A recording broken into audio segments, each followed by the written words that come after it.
जिग्नेश मेवाणी जी, तीस्ता सीतलवाड़ जिनको मजलूमों का मसीहा आप करार दे रहे हैं, उनके बारे में सुप्रीम कोर्ट के हाल ही में आई टिप्पणी सुनी आपने?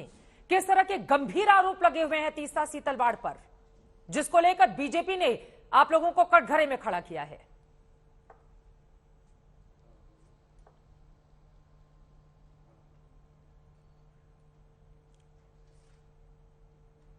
जिग्नेश जी, मेरी आवाज मिल रही है क्या आपको?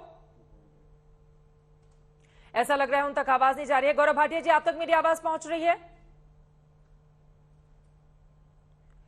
चलिए अपने मेहमानों के पास हम जाएंगे, उसके पहले आपको बताते चले कि किस तरह की स्थिति रही है। चूंकि गुजरात में अक्टूबर नवंबर में विधानसभा के चुनाव शुरू हो जाएंगे, लेकिन उसके ठीक पहले कांग्रेस नेताओं की ओर से जिस तरह के बयान दिए जा रहे हैं वो अपने आप में बेहद महत्वपूर्ण। फिलहाल हिंदुवादी संगठनों ने कांग्रेस पार्टी के गुजरात दफ्तर का क्या हाल किया, ये तस्वीरें आपके सामने हैं।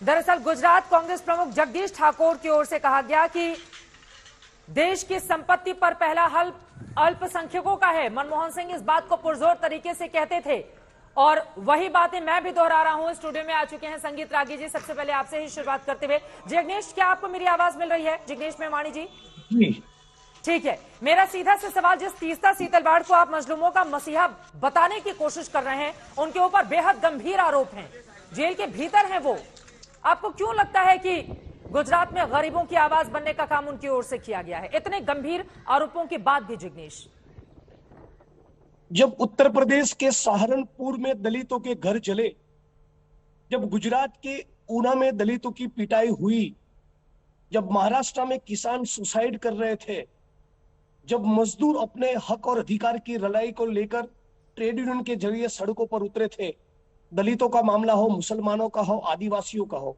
जो व्यक्ति, जो इंसान, जो एक्टिविस्ट सारे मजलूमों के साथ खड़ा है, मैं उसके कंट्रीब्यूशन को सैल्यूट कल भी करता था, आज भी करता हूं और कल भी करूंगा। सरकार गिराने के गंभीर आरोप है उनके ऊपर कि किस तरह से साजिश रची जा रही थी नरेंद्र मोदी सरकार के खिलाफ। आरोप तो मेरे खिलाफ भी लगे थे। धवल पटेल नाम के गुजरात के पत्रकार को राष्ट्रद्रोही बना दिया। भाजपा में जुड़े हुए साथी हार्दिक पटेल को कल तक यही भाजपा राष्ट्रद्रोही कहती थी। मुझ पर गलत इल्जाम लगाकर 2500 किलोमीटर दूर आसाम लेके गए। इल्जाम लगने से क्या होता है? डॉक्टर भीमराव बाबा साहब अंबेडकर के परिवार के दामाद डॉक्टर आनंद तेलतुंबड़े को यही भाजपा की सरकार ने भीमा कोरेगांव के केस में नक्सली बताकर सालों से जेल में डाल के रखा है। इल्जाम से क्या होता है? उनके ऊपर तो यहां तक आरोप लगे हैं कि हलफनामे में अंग्रेजी में लिखती थी ताकि जो गरीब मुसलमान है उसकी बात उनको समझ में नहीं आए और फिर दस्तखत करवा के वो आगे बढ़ती थी। लगने दीजिए। फर्जीवाड़ा करने के आरोप लगे हुए हैं तीस्ता सीतलवाड़ पर। गरीबों की, मजदूरों की, दलितों की, मुसलमानों की, आदिवासियों की, वंचितों की एक मजबूत आवाज है। और जिस प्रकार से वे पिछले 10 साल के दौरान गुजरात में पीड़ितों के साथ खड़ी रही, इसी सुप्रीम कोर्ट ऑफ इंडिया ने उनके इस कंट्रीब्यूशन को, उनकी इस लड़ाई को एक से ज्यादा बार अप्रिशिएट किया है। लेकिन अब जाकर देखिए, बीजेपी की सरकार तो इतने सालों से है। जिग्नेश मेवाणी, आप लोग आरोप लगाते हैं बीजेपी के ऊपर कि दरअसल विरोधियों की आवाज को दबाने का, कुचलने का वो काम करती है। 1995 से गुजरात में बीजेपी की सरकार है, 2014 से देश में मजबूत नरेंद्र मोदी की सरकार है। अगर ये काम 2022 में करना रहता, ये तो उनके लिए पहले भी करना बहुत आसान था। तो पिछले 7 साल से ये यही कर रहे हैं ना। बाबा साहब अंबेडकर के परिवार के दामाद आनंद तेलतुंबड़े को जेल में डाल दिया, सुधा भारद्वाज को जेल में डाल दिया, मेरे ऊपर फर्जी मुकदमे किए, तीस्ता जी को टारगेट किया, संजीव भट्ट को टारगेट किया। जो लोग भी सत्ता के खिलाफ है, वो पत्रकार हो, वकील हो, एक्टिविस्ट हो, विपक्ष के नेता हो, सभी को टारगेट कर रहे हैं। ठीक है, क्या हमारे साथ गौरव भाटिया जी जुड़ चुके हैं? सुनिए, मोहम्मद जुबैर के साथ जो हुआ, एक ट्वीट करने पर जिस आदमी ने लगातार भाजपा और आरएसएस के प्रोपेगेंडा को एक्सपोज किया, मैं मानता हूं इंडियन डेमोक्रेसी में उनका एक बहुत बड़ा योगदान है, उनको भी आपने जेल में डाल दिया। ठीक है, लेकिन अल्पसंख्यकों को लेकर, मुसलमानों को लेकर कांग्रेस के नेताओं का जो बयान सामने आ रहा है उस पर मैं आपसे सवाल पूछूं, लेकिन जिस तरह के गंभीर आरोप आपने सरकार पर लगाए हैं, गौरव भाटिया जी, क्या मेरी आवाज आप तक पहुंच रही है? मेरा सीधा सा सवाल है, वो कह रहे हैं कि जो गरीबों की आवाज को उठाने का काम करता है सरकार, उसके खिलाफ बदले की कार्रवाई करती है। जवाब दीजिए। तीस्ता सीतलवाड़ को वो बता रहे हैं मसीहा है, वो गरीबों की आवाज को बुलंद करने का काम किया और गलत तरीके से बीजेपी ने फंसाया है उनको।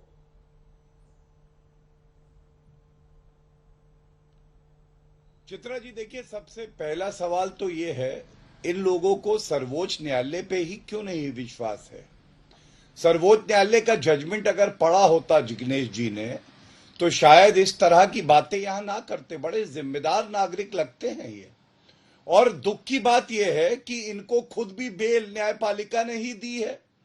जब न्यायपालिका इनको बेल देती है तो अच्छी होती है। जब तीस्ता सीतलवध का असली कुछ चरित्र सामने आता है तो ये लोग जो है उससे बिफर जाते हैं और इस तरह के अनर्गल बयान देते हैं। आप मुझे ये बताइए, जो औरत इकट्ठी की हुई राशि जो कि वहां पीड़ित परिवारों के लिए थी, उससे वाइन करती है, पार्टी करती है, उसको ये सल्यूट करते हैं। वाह वाह, बड़ा अच्छा सल्यूट है।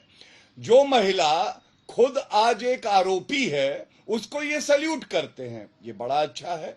और देखिए दुख की बात क्या है, ये सद्भावना शिविर में होता है। सद्भावना शिविर में जो गुजरात कांग्रेस के अध्यक्ष हैं जगदीश ठाकुर, वो याद दिलाते हैं कि मनमोहन सिंह जी ने कहा था देश के संसाधनों पे पहला हक मुसलमानों का है, अल्पसंख्यकों का है।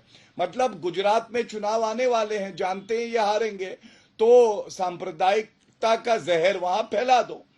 दूसरी बात मैं ये पूछता हूं, हर घर तिरंगा, हम लोग एक अभियान चलाते हैं, तिरंगे को सल्यूट होना चाहिए, लेकिन कांग्रेस पार्टी उसका विरोध करने लगती है। ठीक है। तो हम कहते हैं हर घर तिरंगा और ये लोग कहते हैं हर घर अफजल निकलेगा।